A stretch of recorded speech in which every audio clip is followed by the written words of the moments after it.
is good, guys? It is Reed and welcome back to another video. Today we got a simple Q&A. Probably a long overdue video. I have not done a Q&A in a long time, but I would like to make it more of a regular thing. If you guys would like to see more Q&As, please let me know in the comments. But I'm just sitting down to film a bunch of brand new videos, new tutorials, new performance breakdowns, new advice videos, all that good stuff. And I figured I'd kick it off with a Q&A. So, how do you get your question featured in the Q&A? Well, I often post on the community tab, so keep an eye on that when I'm looking to do a Q&A. And I also announced it in some videos leading up to the Q&A, so make sure you're watching the videos and you won't miss it. If you guys would like to have your questions featured in the next Q&A, which I will be trying to do more frequently, drop them in the comments of this video and I can answer those. I will answer every question that's left on a Q&A post, so if there's anything at all you want to ask, drop it below. But I won't waste too much more of your time. Let's jump right into this Q&A. I'm very excited. We got a lot of great questions. I don't know what they all are, but we're gonna find out together. So let's get into it. All right, so question number one comes from Harsh Magician. I've been learning and performing for the past 5 years, but now I think I'm not growing as a magician. Any tips? Love your content, keep it coming. Thank you so much for the kind words, man. I really appreciate it. Someone who's been learning and performing for 5 years, so I would like to say that you're probably about an intermediate level, right? Which is a great place to be. You're probably fairly competent with some sleights, and you're able to perform some effects. And if you say you're performing, I'm assuming you're actually showing people, which is great, which is really awesome to hear. So there's a couple reasons that you might feel like you're not growing as a magician. Now for me, some of these things, when I've definitely been there, you kind of feel like you're not learning anything new. You're kind of stagnant. Maybe you're not performing as much as you'd like, right? These are things that happen. You feel like you're at a very competent point in your magic journey, maybe with this specific type of magic that makes it hard to continue to progress. It could be a lack of motivation that comes from burnout, or that comes from, again, feeling like you're at a high point in your journey where you've learned a lot of what there is to learn. So let me talk about how you deal with some of these different issues and how I went about it in my experience. So I've definitely been in ruts where I feel like I'm not performing as much as I'd like. You know, I don't have time to perform, I haven't had opportunities, I've been busy making videos, and I haven't performed in a while. And sometimes I go back to performing and I just feel a bit rusty. So one strategy that I use that I would highly recommend is to be a yes man when it comes to performing. Anytime someone asks you to perform, always say yes. That's what I always try to do. At least show them something quick, always have something ready. I found this to be a very effective strategy. Also, going out of your way to find times to perform, you know, whether you are more professional where you're doing gigs and stuff, really, you know, trying to make sure you have something weekly. Of course would be the goal, but you know, really sticking to that. Maybe you have other avenues as a professional that you do, and performing is not the only thing you do. Just make sure you have, you know, a performance every week. If you're a hobbyist, try to show a family member or a friend a trick a week at least, right? Like, try to build in a schedule, a routine, so things stick fresh. You're able to try new material, test new material. Because I know for me, the most invigorating moments in magic and some of the best moments are when I'm performing and when I get to try out new things. I love doing that. So making sure you're doing things fresh. Now on that topic of new things, another way that you can feel like you're not progressing is if you're not learning anything new. Now by no means do you have to consistently learn new things. At some point it's very, very important that you hone in on what you're good at to get you to a high level of performance with those things. And I've talked about that in my recent Dear Magicians video about how you should stop performing so much magic.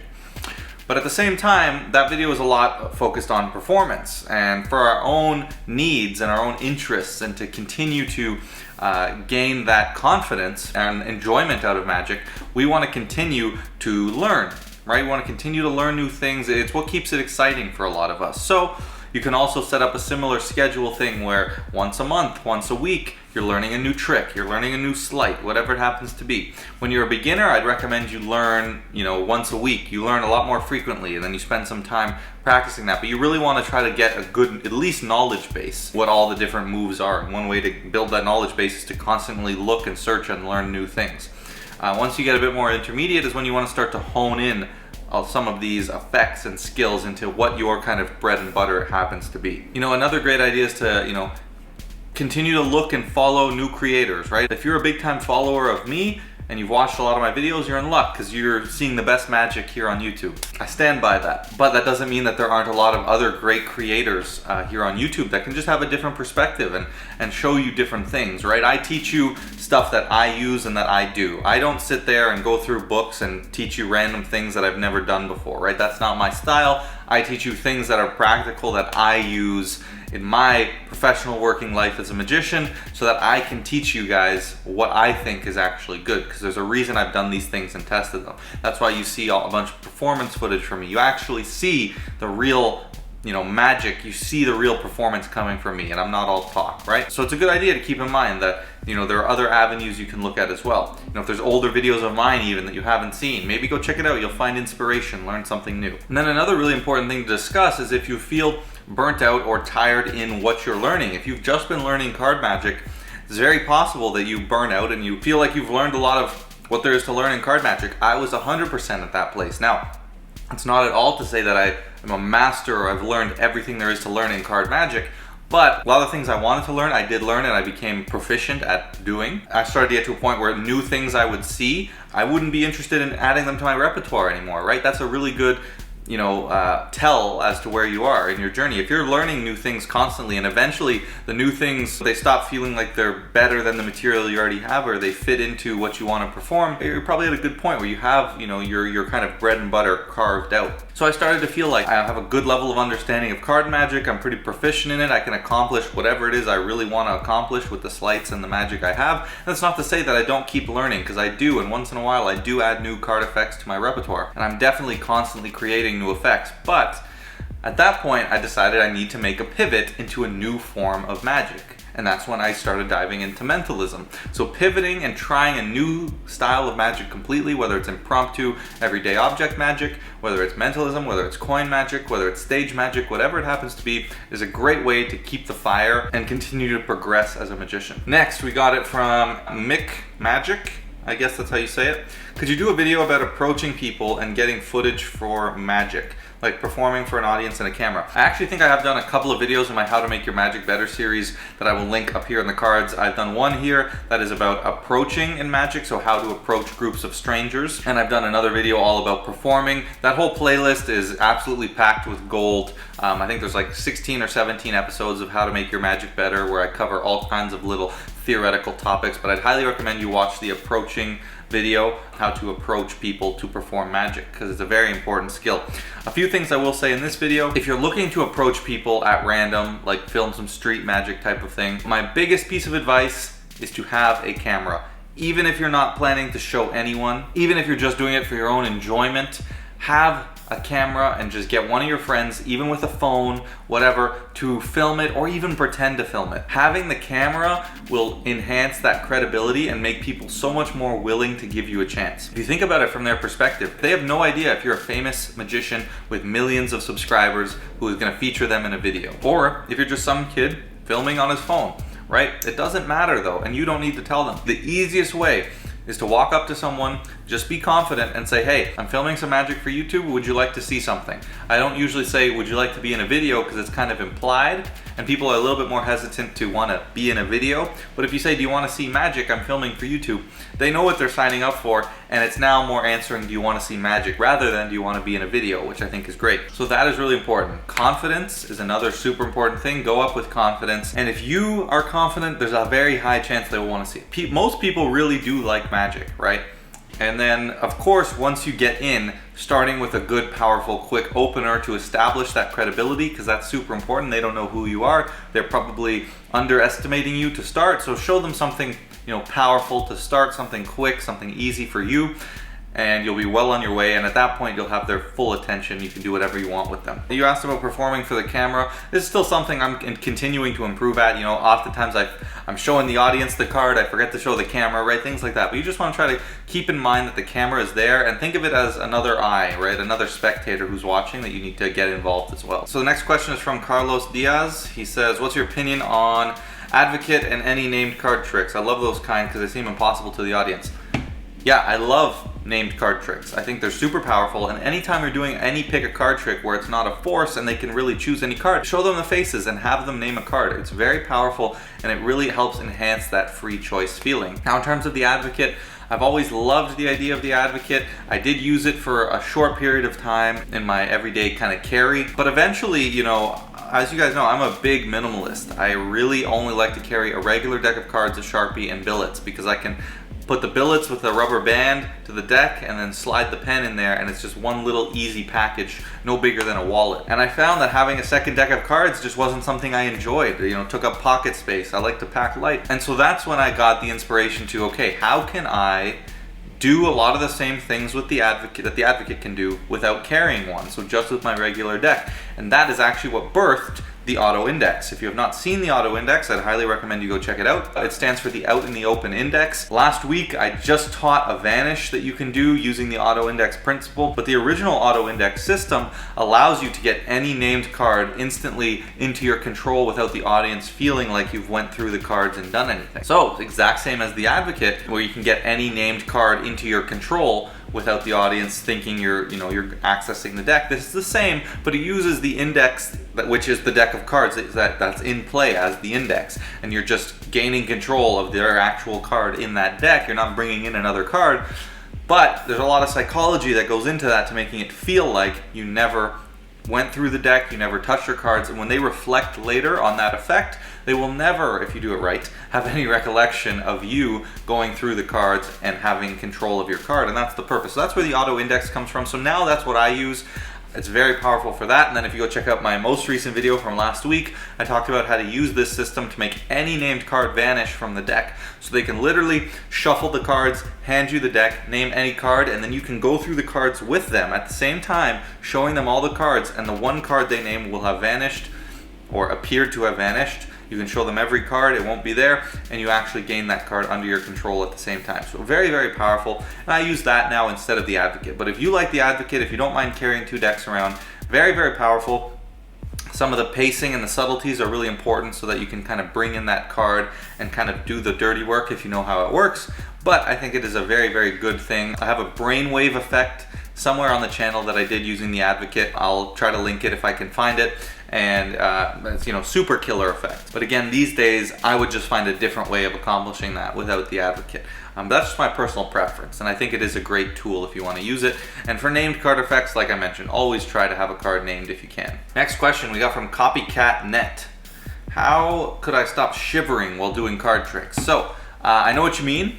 I wouldn't call it shivering, because shivering is something your body does when it's cold, heats you up. But shaking, yeah, it's the same sort of movement. So how do you stop shaking? Well, honestly, there's not much you can do. I mean, I am definitely a shaker. When I get nervous, I jitter a little bit, I would say. Not like, you know, crazy shaking, but a little jitters. So definitely still when I'm performing magic, and when I'm doing a trick to a new group or something that is really high stakes or a really important performance, I'll get a little jitters for the first few minutes, right? It still happens once in a while to me too. I'm human, right? I'm not immune to these things. And, you know, in a lot of situations, public speaking, it's not the end of the world because your hands and the little jitters don't matter so much. But with magic, it is very important, especially if you're doing sleight of hand. And ultimately, you need to find what, for you, causes the jitters to go away. For me, once I get that first reaction, that first trick that works, everyone now, immediately, you have to understand, now trusts me, right? All the credibility has been established. They're now all amazed and I have their full attention. So now, hypothetically, if the next trick didn't go as well, it's okay because I have that first one to fall back on. So for me, having a really strong starting effect that captures their attention and that has a great first reaction will completely get those jitters to go away because now I've proved myself. So that's a great strategy. I think it would work for a lot of people. And how you can effectively use that now is just pick an opening effect that is strong and does not really rely on too much sleight of hand. Because if you're jittery and you have to do a double lift or something, and it's not going to happen. Like I could still do a double lift if I'm jittery, but if you're not able to, that's fine. Start with a prediction effect, right? I'll link a video here where you can verbally force any picture card. And I'm telling you guys, this is one of the best, most simple effects you can do. Yes, it uses equivocate. No, the audience will have no idea. It is the best layered equivocate you will find here on the internet, I promise you. All right, you can force any picture card. What you'll do, you'll take your deck. You can force, if you don't even want to force because that involves sleight of hand, pick an easy force, do a Hindu force, do a riffle force. If you don't want to do a force, literally start with a face card that you're going to force on top of the deck and slip cut it into the middle and hold a break, okay? Now, just you yourself cut right to that break and say, here, we'll just take this random card, okay? So you take out that card. It's important that you pretend like you don't know what it is. You hand that to an audience member, or you set it over there on the table, have them put it in their pocket with no one seeing it. And now just equivocate, force this card. It's all verbal, no sleight of hand, and I promise you it'll be better than probably any effect you're doing right now. This effect is so strong. It's that, imagine this. Imagine how clean this is. One card, the audience creates a card together, or they just name a card, and every single time it matches 100%. It will never mess up. Go check out that video. That is the ultimate opener, even closer. It's such a good effect. I don't know if you guys hear that. Like, do not underestimate that effect, okay? It is the epitome of card magic. Holding one card, having a card named, and it matches, okay? Literally, it doesn't get any better than that. And here's a way to do it foolproof 100% of the time. It's easy, just get down the lines, and this equivocate system that I have for forcing a picture card is so perfect. I've combined a bunch of different ideas from different people, and we have this perfect system for forcing any picture card, so I'd highly recommend you try that out. The next question we have is from Slim. He says, hello, Mr. Fairy. How are you? Doing well, my friend. Hope you are well. Yeah, I am well, thank you. I'm Slim, 30 years old, from Tunisia. I love magic. I want to learn it and excel in it. I have some questions for you. Oh, we got long. Okay. What DVDs, books, and other resources I must buy or see in order to start? That's a great question to start. There's a lot of questions that he has. DVDs, I'm not a big DVD guy, so I won't give you any recommendations. I don't think I've ever really watched magic on a DVD besides when I was like 6 years old and it came in like this magic kit. I remember having it up on the big, you know, those big fat TVs we used to have before flat screens. I remember having it on one of those in the basement. And this guy was showing me like little cups and balls and silk magic. But I know there are a lot of good DVDs. I just don't really watch them. I don't know them. Book-wise, Royal Road to Card Magic is a good place to start if you want to start in card magic. 13 Steps to Mentalism or Practical Mental Magic are two great books for mentalism. Though they are a bit dated, there's still a lot of basic fundamentals and billet work in there that I think is still very valuable. And then other resources, you know, I would highly recommend just starting with what's free on YouTube. There are some great teachers here on YouTube. So like I'd recommend myself, definitely. Of course, great tutorials, great performing tips. All the theory and everything you could ever want is all right here on the channel, my friends. So you can go watch all those videos. They're all in playlists, all organized, all titled, everything like that. I'd recommend the How to Make Your Magic Better series. If you're interested in mentalism, check out my Mentalism 101 series. Check out my card magic tutorials, my sleight of hand tutorials. I really tried to create this channel to where if you started with the first few videos, they're very simple beginner type stuff, and then they slowly get more advanced. At least when I started, that's how it started. So if you go back and start at video number 1, that's a good way to start. Craig Petty's channel, amazing. Not so much tutorials, but more like theory and a lot of, you know, everything magic related. Common Magician Carl Irwin, absolutely amazing for hobbyists. Well, all magicians, not just hobbyists, but that's kind of what he's tailored to, what he loves to teach. So he teaches amazing, simple, practical magic that I love. Carl is just brilliant. I love his channel. Some of his thoughts and discussions on magic are just some of my favorite videos to watch on YouTube. You know, I'm trying to think of more people who would be great for beginners. You know, someone like the Russian Genius, I remember from back in the day, is someone who I used to watch when I was first starting. He just has like so many different sleights. It would be kind of hard to pick where to start. You know, that's the one thing that I would find a bit difficult, but he does have a lot of good, like simple, you know, magic tutorials, but a lot of hard ones too, so that's kind of tough. If you want to learn magic the way that I learned magic starting, watch my channel, because I kind of taught it in the way that I learned things, right? So that's what I would recommend. I'm not sure what you mean by I must buy or see you in order to have a true start. I'm wondering if you're inquiring about private lessons. I mean, it's not a bad place to start if you are interested. I definitely have plenty of beginners that I work with and teach private lessons, so if you're kind of interested in one-on-one help, it'll definitely help you faster and get you up to speed more quickly. So if you are interested in a private lesson, you can check those out at the link in the description. What magicians must I follow in your opinion? I'd say follow magicians that inspire you and that you like the type of magic they do. For me, that's people like Pete Turner, Fraser Parker, Craig Petty, Carl Irwin, those guys, common magicians, like these people that, you know, on YouTube. I've always liked Chris Ramsey, even though, you know, he doesn't post a lot of stuff anymore magic related, but I still love his style. It's always been very similar to mine. David Blaine. I love Wes Barker for his kind of comedy magic. Like, there are different people that I go to different things for. So you just want to find what people you like, watch their performances, see what they do, and take something from each of them to create your own style. Do you think it's too late to start magic at the age of 30? Definitely not. No, magic can be started at any age. There are plenty of people in their 60s, 70s who start magic for the first time. It's a very accessible hobby. You don't need to be, physically able to do too much. Because there's always something for you that you can do. So definitely not. So then he just says, he wants to be like Copperfield, Blaine, Chris Angel. Don't we all, my friend? Don't we all? I need your answers. Thank you in advance. Yeah, no problem. Happy to help. Hopefully these helped you out. And if you have any more questions, Slim, please drop them in the comments. I'll try to answer them either in the comments or in a future Q&A video. So next we got UD. It just looks like a bunch of letters to me. UDBHAV6626 says, will magic sustain in the future? Wow, this is a very interesting question. Will magic sustain in the future? I think that magic will always be around. What is it that humans love about magic so much? It's the art of the unexplained.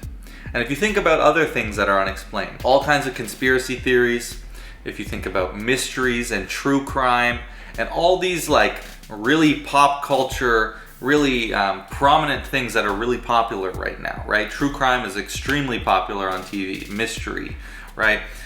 Conspiracy theories are more popular than ever. The mystery of the unknown and the things that we don't understand is extremely intriguing to us as humans. Especially these days, we have our phones, so we have access to nearly any piece of information that we want instantly, right? We just Google it. We're now privileged to where things that we don't know bother us more, right? And intrigue us more because we can't just Google them. We don't have an answer. And I think magic is the entertainment version of these things, right? Yes, true crime and this sort of thing is entertainment, I guess, but it's the live version, it's the performance art version of these types of mediums, that intrigue, that mystery that you can't explain, that you don't understand, which triggered some innate emotional reaction, some response from us, which I would imagine dates way back to how we have evolved as humans, and there's something in all of us that is intrigued by these things.